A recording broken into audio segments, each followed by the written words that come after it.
আসসালামু আলাইকুম। কেমন আছেন আমার প্রিয় আপুরা? আই হোপ সবাই ভালো এবং সুস্থ আছেন। আমিও আলহামদুলিল্লাহ ভীষণ ভালো আছি। প্রতিদিনের মতো আবারও নতুন ভিডিও নিয়ে এসেছি আপনাদের মাঝে। আশা করি আজকের ভিডিওটিও আপনাদের কাছে খুব ভালো লাগবে। আজকে কয়েকদিন হয় প্রচুর গরম পড়ে, আর এরকম গরম পড়লে শরীর অসুস্থ হয়, সেই সাথে কিন্তু কোনো কাজ করতেও ভালো লাগে না। তো দেখা যায় অনেক কাজ একত্রে জমা হয়ে গেছে, আর সকালবেলা একদম ভোর ভোর কিন্তু ঘুম থেকে ওঠা হয়। রাতের বেলা কিন্তু তেমন কোনো ঘুম হয় না।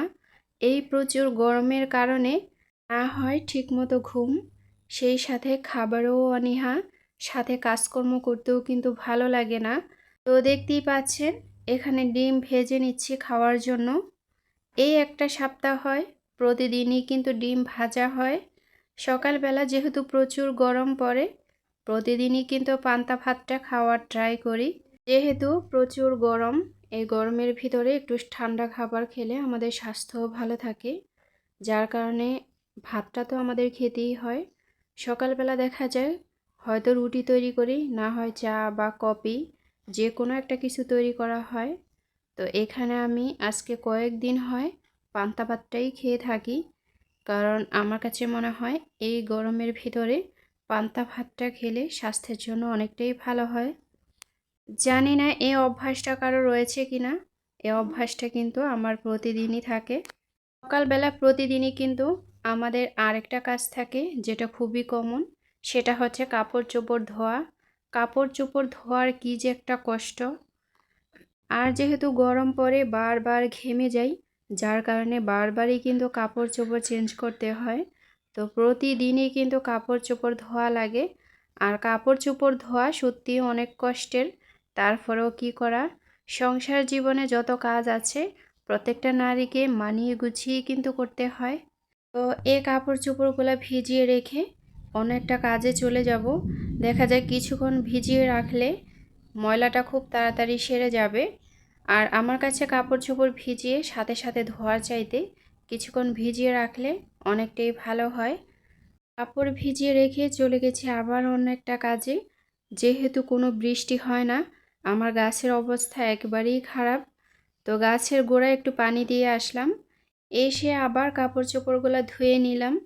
আমার ওয়াশিং মেশিন নেই, হাতে কষলেই কিন্তু এই কাপড় চোপড় ধোয়া লাগে। সত্যি অনেক কষ্ট হয়, কিছু করার নেই। তবে হ্যাঁ, কাপড় চোপড় শুকাতে খুব তাড়াতাড়ি হয়ে যায়, তেমন কোনো সময় নেয় না। মাত্র আধা ঘন্টা বা 1 ঘন্টার ভিতরেই কিন্তু খুব তাড়াতাড়ি শুকিয়ে নিতে পারি।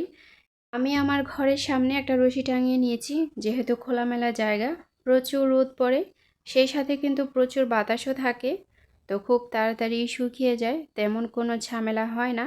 আর দেখতেই পাচ্ছেন এখানে প্রচুর রোদ পড়ে, আর এরকম রোদ হলে তো আর কথাই নেই। সকালবেলা খাবার দাবার সেরে বাড়ির অনেকটি কাজ গুছিয়ে নিয়েছি। এবার বাড়ির আঙিনায় চলে যাচ্ছি। আমার প্রত্যেকটা মুহূর্ত কাজের মধ্য দিয়ে যায়। হয়তো মাঝে মাঝে একটু অবসর হই, এছাড়া সবসময় কিন্তু কাজ নিয়ে ব্যস্ত থাকি। দেখতেই পাচ্ছেন চলে এসেছি বাড়ির আঙিনাতে। এখানে আসার মূলত কারণ হচ্ছে যেহেতু প্রচুর জংলা হয়ে গেছে, এখানে তেমন একটা আসা হয় না। তবে হ্যাঁ, মাঝে মাঝে কিন্তু এখানে আসি। আর চারপাশে কিন্তু আম গাছ লাগানো। তো মাশাল্লাহ বেশ আম ধরেছে এবার। প্রত্যেকটা গাছেই কিন্তু কম বেশি আম দিয়েছে, হয়তো কোনোটাতে কম বা কোনোটাতে বেশি, তবে আমাদের খাওয়ার যতটুকু আলহামদুলিল্লাহ হয়ে যায়। আমরা যেহেতু মা মেয়ে 3 জন, এখানে এসেছি মূলত আম পাড়ার জন্য। দেখতেই পাচ্ছেন আমি কোটা নিয়ে এসেছি। আর আমগুলো মাশাল্লাহ অনেক মিষ্টি, সাইজও মাশাল্লাহ অনেকটাই বড়। এরকম আম দেখলে সত্যি আমার মনটা ভরে যায়। আসলে গ্রামে থাকার সুবিধা এটাই, কিন্তু আপনি সব সময় পিওর খাবার খেতে পারবেন। তবে আমি মনে করি ছোট্ট এই জংলার মাঝখানে আমি বসবাস করে নিজেকে খুবই ধন্য মনে করি। যদিও আমার বাড়িটা খুবই ছোট, তারপরেও আমার কাছে ভীষণ ভালো লাগে। আমি এই বাড়িতে থাকতে থাকতেই আমার কিন্তু এখন সব কিছুতেই মায়া জড়িয়ে গেছে। চাইলেও এই বাড়িটা আমি ছাড়তে পারি না, আমার এতটাই মায়া লাগে। অনেক দিন বাড়ি ছেড়ে খুবই দূরে ছিলাম, কিন্তু প্রতিদিন বাড়ির জন্য আমার কান্না পেত। একটা সময় চলেই আসলাম, ভেবেছিলাম হয়তোবা এ বাড়িতে আর কখনই আসা হবে না, কিন্তু যখন মনে পড়লো নিজের হাতে এত গাছ রোপণ করেছি নিজের মতো করে, সেই বাড়িটা ফেলে এতদিন দূরে থাকা আসলে গাছের সাথে আমার অন্যায় করা হবে। দেখতেই পাচ্ছেন কলার ছড়ি, এরকম যদি ছড়ি থাকে, এরকম যদি আম থাকে, তাহলে কার ভালো না লাগে বলেন। ভীষণ ভালো লাগার জায়গা আমার এই বাড়িটা। অট্টালিকায় না থেকে যদি ছোট্ট কুড়ে ঘরে শান্তি পাই, তাহলে অট্টালিকায় থাকার কী প্রয়োজন। অনেক মানুষ আছে ৫ তলায় ১০ তলায় বসবাস করে, কিন্তু তাদের মনে কোনো শান্তি নেই। তবে তারা অনেক সময় ভাবে এই ৫ তলায় ১০ তলায় না থেকে যদি কুড়ে ঘরে থাকতাম হয়তো বা আরও ভালো থাকতাম। আসলে কুড়ে ঘরে থাকলেই যে শান্তি পাওয়া যায় তা কিন্তু না। হয়তো বা আবেগের বশে মানুষ অনেক কথা বলে ফেলে, তবে বাস্তবতায় কিন্তু ভিন্ন। বাস্তবতা পার করা সত্যিই অনেক কঠিন। আবেগ দিয়ে কখনো সংসার হয় না, বাস্তবতা থাকতে হয়। আমার এই বাড়িতে বা আমার এই সংসারে আমি যতটুকু পরিশ্রম করি, আমার কাছে মনে হয় আমি অনেকটাই বেশি পরিশ্রম করি। এই পরিশ্রমটা যদি আমি না করতাম, যতটুকু ভালো আছি এতটুকু ভালো হয়তো বা থাকতে পারতাম না। পর পুরুষের মন পাওয়া কিন্তু এতটাও সহজ নয়, এটা প্রত্যেকটা নারীকেই অর্জন করে নিতে হয়।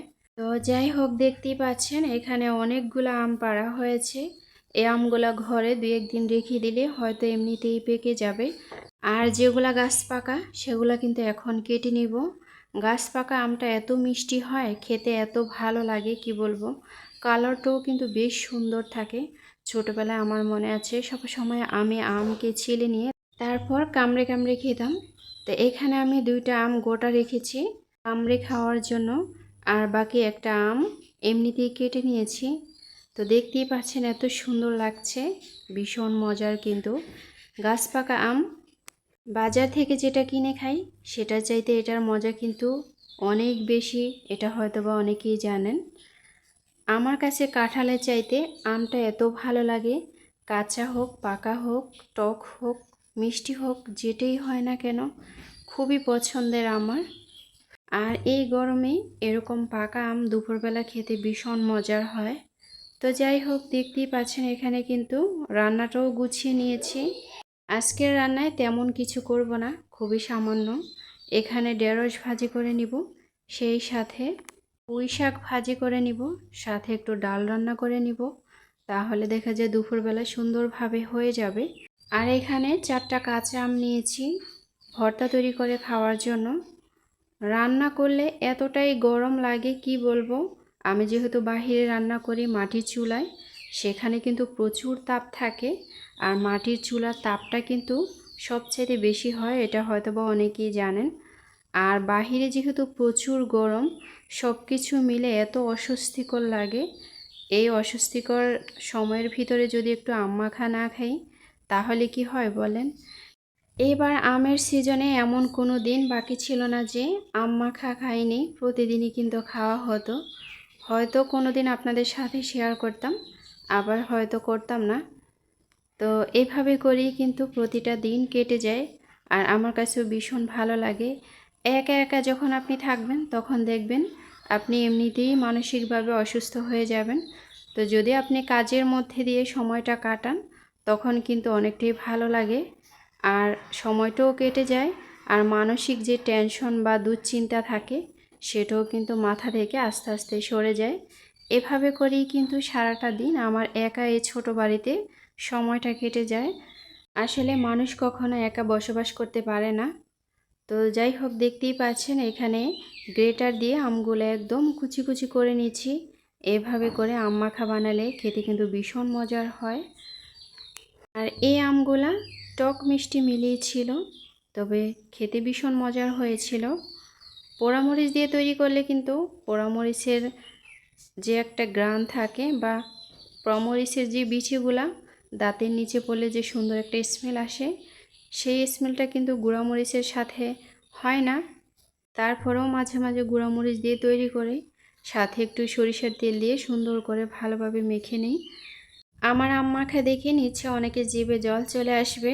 তো আমি সবাইকে বলবো, কার কার জিভে জল চলে এসেছে আমাকে কমেন্টসের মাধ্যমে জানিয়ে দিবেন। তো আজকের ভিডিওটি এখানেই শেষ করব। দেখা হবে পরে কোনো ভিডিওতে আপনাদের সাথে ইনশাআল্লাহ। তো সবাই ভালো থাকবেন। আসসালামু আলাইকুম। আল্লাহ হাফিজ।